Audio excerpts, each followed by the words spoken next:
안녕하세요. 이 시간에는 하나님께서 사람에게 주신 진짜 복이 무엇이냐에 대하여 이야기하려고 합니다. 성경책에 하나님께서 사람에게 주신 복은 무엇이다 하는 이 무엇이다라는 말씀이 없습니다. 그래서 복이 무엇이냐 하는 것을 하나님이 말씀하신 말씀 속에 감춰진 뜻으로 깨달아야 합니다.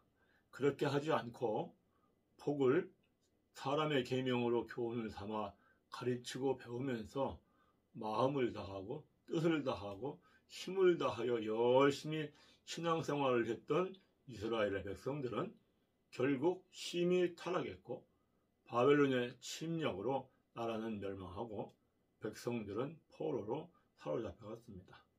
하나님께서 아브라함에게 창세기 12장 2절 3절에서 너는 복이 될지라 땅의 모든 족속이 너로 말미암아 복을 얻을 것이라 말씀합니다. 그런데 복이 무엇이다 하는 말씀은 하지 않고 그냥 너는 복이 될지어다 라고만 말씀합니다.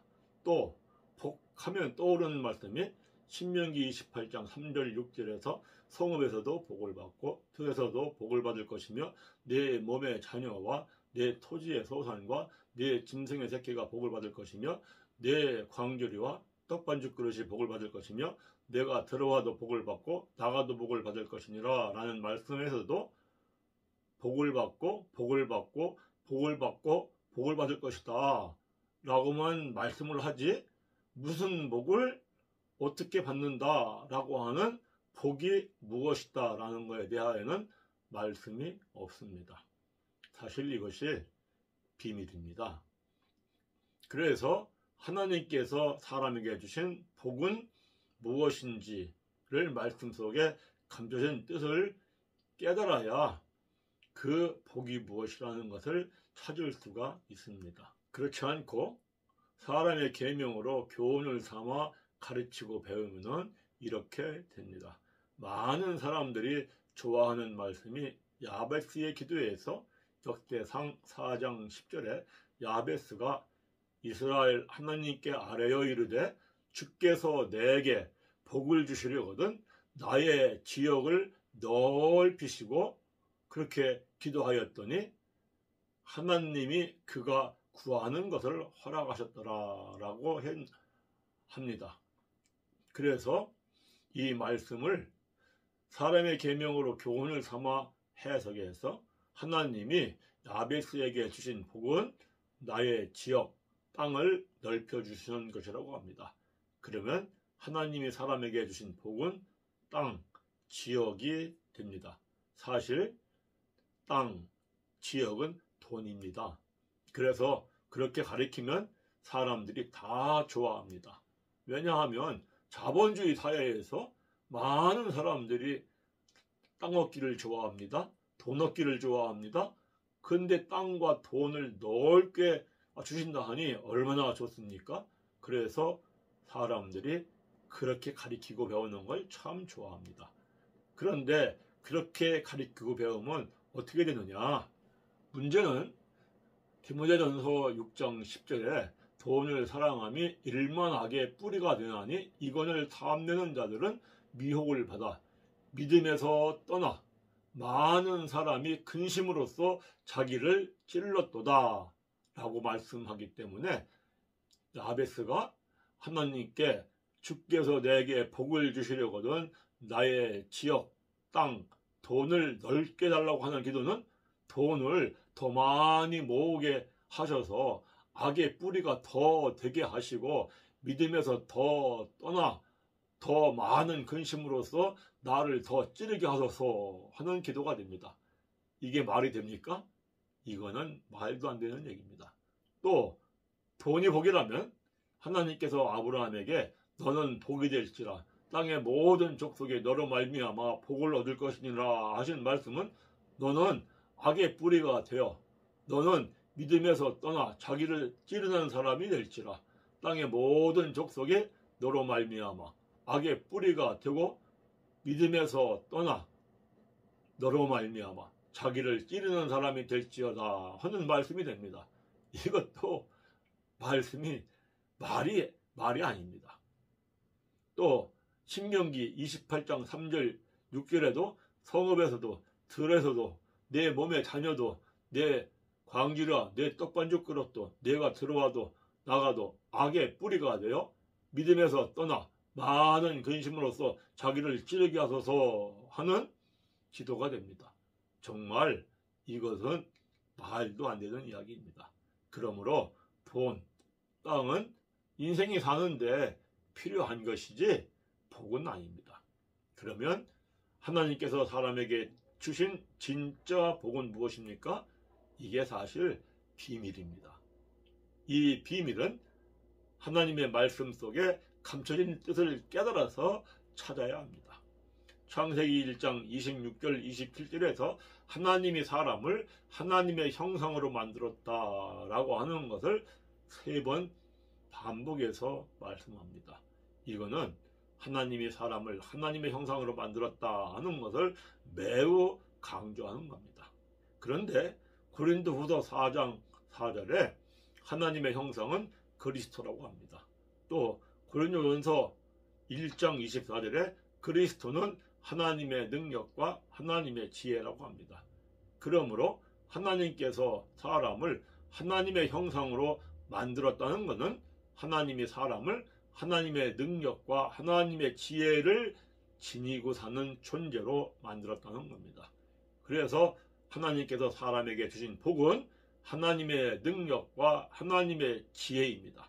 세상에 하나님의 능력과 하나님의 지혜보다 더 큰 복이 어디 있습니까? 이 복은 하나님께서 사람을 하나님의 능력과 하나님의 지혜로 만들었다는 것은 크고 또 제일 큰 축복입니다. 사람이 IQ가 150인 천재만 되어도 엄청나고 위대한 인물이 되는데 IQ 1500과는 결코 비교도 안 되는 하나님의 능력과 하나님의 지혜를 지닌 존재로 하나님께 사람을 만들었다니 이것이야말로 어마어마하고 엄청나고 놀라운 축복을 받은 존재가 바로 사람입니다. 사람이 하나님의 능력과 하나님의 지혜를 지니고 100% 하나님의 뜻을 이루며 살도록 하나님의 뜻을 행하며 살도록 지으셨습니다.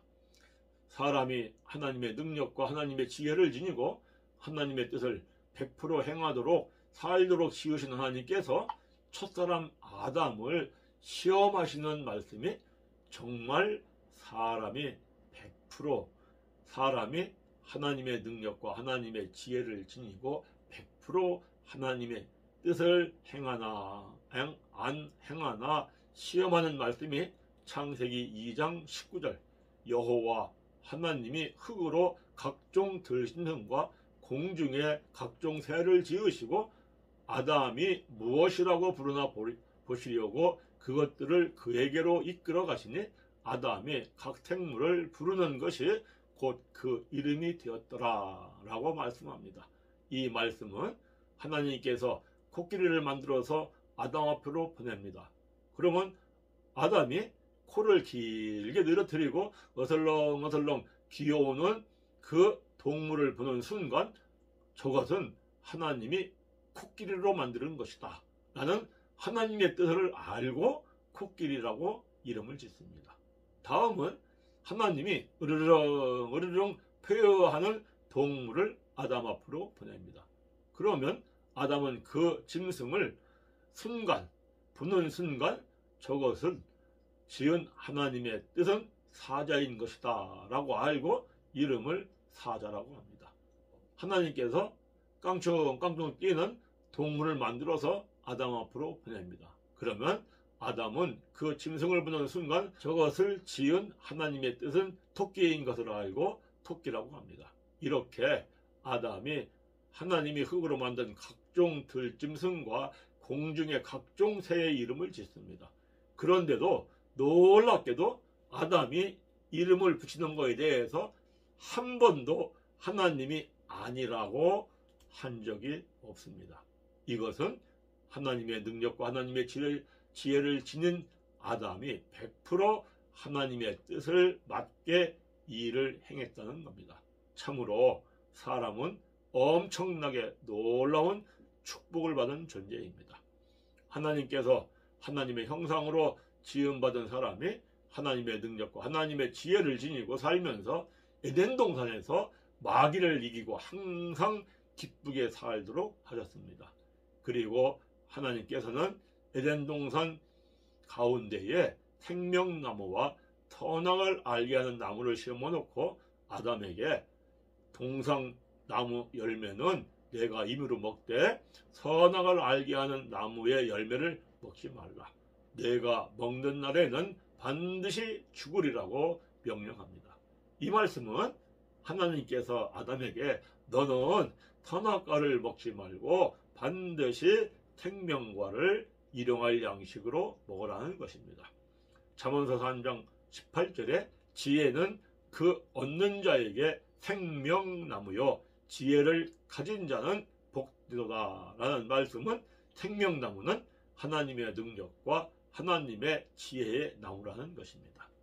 이것은 하나님께서 아담이 생명나무의 열매를 일용할 양식으로 매일 먹고 하나님의 능력과 하나님의 지혜로 무장하여서 에덴 동산에서 마귀를 이기고 항상 기쁘게 천국처럼 살도록 하신 겁니다. 참으로 하나님은 사람에게 엄청나고 놀라운 축복을 주셨습니다. 그럼에도 불구하고 마귀의 유혹을 받은 하와가 선악과를 따먹고 자기와 함께하는 남편에게도 주매 아담도 먹음으로 하나님께서 사람에게 주신 엄청나고 놀라운 이 모든 축복을 다 사람이 잃어버리고 에덴 동산에서 쫓겨납니다. 한 사람 아담이 지은 죄를 전가받아 태어난 모든 사람은 하나님께서 주신 엄청나고 놀라운 축복인 하나님의 능력과 하나님의 지혜를 잃어버리고 마귀의 종이 되어 염려, 근심, 걱정, 괴로움 속에서 살다가 결국 지옥에 떨어지는 비참한 존재로 전락합니다. 이것을 불쌍히 여기신 하나님께서 자존심을 버리시고 이 땅에 사람으로 오셔서 우리들의 모든 죄를 짊어지시고 사해 주시려고 자기를 낮추시고 십자가에 못 박혀 모진 고초를 당하시고 죽기까지 하십니다. 그렇게 죽으심으로 마귀를 멸하고 육체의 정욕과 탐심을 못 박아 죽이시고 그리스도로 부활하신 후 승천하셔서 또 다른 성령을 보내주셨습니다. 예수님의 십자가의 사건을 믿는 우리들은 죄를 사함받았습니다. 그런데 죄를 사함받은 것은 하나님께서 모든 지혜와 총명을 넘치게 주셨다는 것입니다. 하나님께서 사람을 처음 만들어주신 하나님의 형상으로 회복시켜 주신 겁니다. 왜냐하면 하나님께서 모든 지혜와 총명을 넘치게 주셨다는 말씀이나 하나님의 능력과 하나님의 지혜를 주셨다는 것은 같은 뜻이기 때문입니다. 그러므로 오늘날 예수님을 믿는 우리들은 하나님의 형상으로 회복된 상태가 된 것입니다. 참으로 우리들은 하나님의 능력과 하나님의 지혜를 지니고 마귀를 이기고 항상 기쁘게 살 수 있는 존재로 회복이 되었습니다.